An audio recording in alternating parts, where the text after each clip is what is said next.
সম্মানিত ভিউয়ার্স, আসসালামু আলাইকুম। দেশ ও প্রবাস থেকে যে সকল ভাইরা দেখছেন তাদেরকে অসংখ্য ধন্যবাদ। এখানে যে বাড়ি নির্মাণটা দেখছেন, বাড়িটার ফাউন্ডেশন থেকে যতটুকু কাজ আপনারা দেখছেন, এতটুকু কাজ করার জন্য খরচ হয়েছে 10 লক্ষ টাকা। এটি হচ্ছে 16 কলামের উপরে 4 বেডরুমের একতলা বাড়ির ডিজাইন আপনারা দেখছেন। বাড়িটা করার জন্য দৈর্ঘ্যের দিকে জায়গার প্রয়োজন লেগেছে 41 ফিট, প্রস্থের দিকে জায়গার প্রয়োজন লেগেছে 32 ফিট। যদি এর আমরা স্কোয়ার ফিটে হিসাব করি তাহলে আসে 1312 স্কোয়ার ফিট। শতকে হিসাব করলে আসে 3 শতক, কাঠা হিসাবে হিসাব করলে আসে 2 কাঠা জমি। খুবই অল্প জায়গার ভিতরে অসাধারণ মানের 4 বেডরুমের একতলা বাড়ির ডিজাইন আপনারা দেখছেন। আজকের এই ভিডিও থেকে আপনারা জানতে পারবেন যে এই বাড়িটি ছাদসহ কমপ্লিট করতে আমাদের কত টাকা খরচ যাবে, এবং ইতিমধ্যে আমাদের খরচ হয়েছে 10 লক্ষ টাকা। তাহলে দর্শক বন্ধুরা, আমরা কীভাবে ফাউন্ডেশন করেছি, কীভাবে কাজগুলো করেছি, পুরো বিষয়টা কিন্তু আজকের এই ভিডিওতে তুলে ধরার চেষ্টা করব। তা আমার এক শ্রেণীর ভাইরা আসে কমেন্ট করে থাকেন যে ভাই, আপনারা কিভাবে অল্প টাকার ভিতরে এত সুন্দর মানের বাড়ি করেন। আমি সেই সকল ভাইদেরকে বলবো, ভাই, একটা বাড়ি নির্মাণ করার সঠিক গাইডলাইন মেনে যদি আপনি কাজটি করেন, সেক্ষেত্রে কিন্তু আপনার বাড়িটাতে 1 থেকে 1.5 লক্ষ টাকা সেভ করা সম্ভব হয়। তো আমার কিছু কিছু ভাই আছে যে বাড়ি নির্মাণ করে কিন্তু বাড়ির কোনো গাইডলাইন না মেনে বাড়িটা নির্মাণ করে, শুধু বাড়ি করতে হয় তাই করে। আগে সর্বপ্রথমে আমাদের করতে হবে বাড়িটা ড্রয়িং ডিজাইন করতে হবে, আপনার সুন্দর দক্ষ একজন মিস্ত্রির কাছে কাজটা হস্তান্তর করতে হবে। তারপরে না আপনার বিল্ডিংটাতে খরচ সেভ করে অল্প টাকার ভিতরে বাড়িটা আপনার নির্মাণ করে দিবে। আপনারা কি করেন, যে অদক্ষ মিস্ত্রির কাছে কাজটা দেন, যে মিস্ত্রির কাজ বোঝে না সেরকম একজন মিস্ত্রির কাছে কাজ দিয়ে আপনারা হিসাব করেন যে আমার বিল্ডিংয়ে অনেক টাকা খরচ হয়ে গেল। যেখানে ধরেন এই বিল্ডিংটা আমরা 2 তলা ফাউন্ডেশন দিয়ে এই বাড়িটি নির্মাণ করছি, এই জায়গা থেকে যদি আপনি 4 তলা ফাউন্ডেশনের হিসাব করেন তাহলে কিন্তু আমাদের এই হিসাবের সাথে মিলবে না। তখন আমরা তো এখানে হিসাব করেছি 2 তলা ফাউন্ডেশনের, আমরা তো হিসাব করেছি এখানে 1300 স্কোয়ার ফিট ছাদের।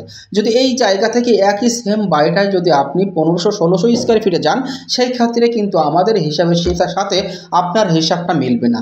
এই জন্যে আমরা বলবো যে আমরা যে প্ল্যানটা দিচ্ছি সেই প্ল্যান অনুযায়ী আপনি বাড়িটা করেন। যদি আপনার এই টাকার ভিতরে বিল্ডিংটা কমপ্লিট না করতে পারেন, তখন আপনারা আমাকে বলেন যে ভাই, আপনার এই প্ল্যান নিয়ে কাজ করছি, এই টাকার ভিতরে কেন করতে পারলাম না। অবশ্যই করতে পারবেন, কিন্তু আমাদের হিসাব অনুযায়ী করতে হবে। তাহলে একমাত্র আপনার এইটা যে টাকার হিসাবটা দিচ্ছি, এই টাকার হিসাবে কিন্তু আপনি আপনার বাড়িটা নির্মাণ কমপ্লিট করতে পারবেন। দর্শক বন্ধুরা, তাহলে এটা হচ্ছে 4টা মাস্টার বেডরুমের উপরে আজকের এই বাড়ির ফ্লোর প্ল্যানটি আপনারা দেখছেন। এতে পেয়ে যাচ্ছেন 4টা মাস্টার বেডরুম, 2টা টয়লেট, একটি কিচেন, একটি নামাজের ঘর এবং একটি ড্রয়িং কাম ডাইনিং। পুরো বিষয়টা কিন্তু আপনারা ঘুরে দেখছেন, কিন্তু আরও বুঝতে পারবেন এই বাড়িটির ফ্লোর প্ল্যানটি দেখলে।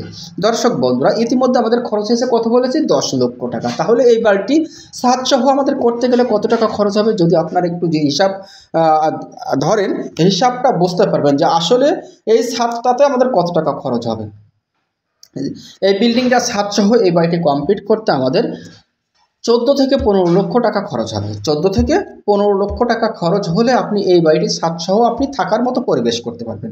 এবং A to Z কমপ্লিট যদি করতে যান, A to Z এই বাড়িটা যদি কমপ্লিট করতে যান, সেই ক্ষেত্রে আপনার আরও 6 থেকে 7 লক্ষ টাকা খরচ আপনার তো জুড়তে হবে। তাহলে 15 লক্ষ আর 7 লক্ষ, 22 লক্ষ টাকা হলে আপনি A to Z এই বাড়িটা কমপ্লিট করতে পারবেন। তাহলে একমাত্র এই বাড়িটার প্ল্যান মাফিক এই বাড়িটা কমপ্লিট করতে পারবেন। এই জায়গা থেকে যদি আপনি কন যে ভাই, আপনি তো হিসাব দিয়েছেন 22 লক্ষ টাকা, আমার বাড়িটাতে 30 লক্ষ টাকা চলে গেল, তাও তো হলো না, কিন্তু আপনি তো সেই মাপের বাড়িটা করেননি। আমরা যে প্ল্যানটা দিচ্ছি সেই প্ল্যান মাফিক তো আপনি বাড়িটা করছেন না, সেই ক্ষেত্রেই কিন্তু আমাদের হিসাবের সাথে আপনার হিসাব মেলছে না।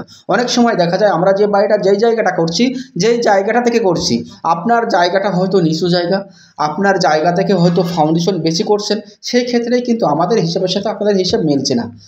এটা হচ্ছে সামনের সাইডের বেডরুম, আর এই বেডরুমের সাইজটা আমাদের দেওয়া হয়েছে 13 ফিট বাই 12 ফিট। 4টা মাস্টার বেডরুমের সাইজই দেওয়া হয়েছে আমাদের 13 ফিট বাই 12 ফিট।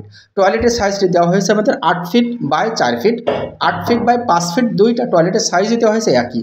আমাদের কিচেনের সাইজটি দেওয়া হয়েছে 10 ফিট বাই 8 ফিট, এবং নামাজের ঘরের সাইজটি দেওয়া হয়েছে আমাদের 10 ফিট 8 ফিট বাই 7 ফিট। পুরো বিষয়টা আপনারা ফ্লোর প্ল্যানটি দেখে সুন্দরভাবে বুঝতে পারবেন। দর্শক বন্ধুরা, সকলে আপনারা দেখছেন এটা হচ্ছে সিঁড়ি, এবং সিঁড়ির নিচ দিয়েই করা হয়েছে মেন গেট।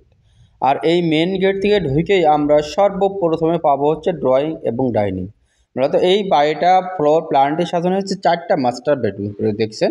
সামনের সাইডে আমরা পাচ্ছি 2টা বেডরুম, পিছন সাইডে পাচ্ছি আমরা 2টা বেডরুম। পিছন সাইডে বেডরুমের সাইজটি দেওয়া হয়েছে 13 feet by 12 feet, 13 feet by 12 feet এবং সামনের সাইডে বেডরুম দেওয়ার সাইজ দেওয়া হয়েছে 14 ফিট বাই 12 ফিট। বাড়িটি করার জন্য এখানে আমাদের মাঝের দেওয়া হয়েছে 2টি টয়লেট, এই সাইড দেওয়া হয়েছে একটি কিচেন এবং এটি হচ্ছে ড্রয়িং এবং ডাইনিং। আর এই বাড়িটি করার জন্য আমাদের দৈর্ঘ্যের দিকে মোট জায়গা লাগছে 41 ফিট, প্রস্থের দিকে জায়গা লাগছে 32 ফিট। যদি এর আমরা স্কোয়ার ফিটে হিসাব করি তাহলে আসে 1312 স্কোয়ার ফিট, শতকে হিসাব করলে আসে 3 শতক 0 পয়েন্ট, কাঠা হিসাব করলে আসে ফুল 2 কাঠার জমি। তো আসেন, খুবই অল্প জায়গার ভিতরে অসাধারণ মানের একটি ফ্লোর প্ল্যান আপনারা দেখলেন। ভালো থাকবেন, সুস্থ থাকবেন। বাড়ি নির্মাণ করার আগে ড্রয়িং ডিজাইন করে নিয়ে বাড়িটা নির্মাণ করবেন।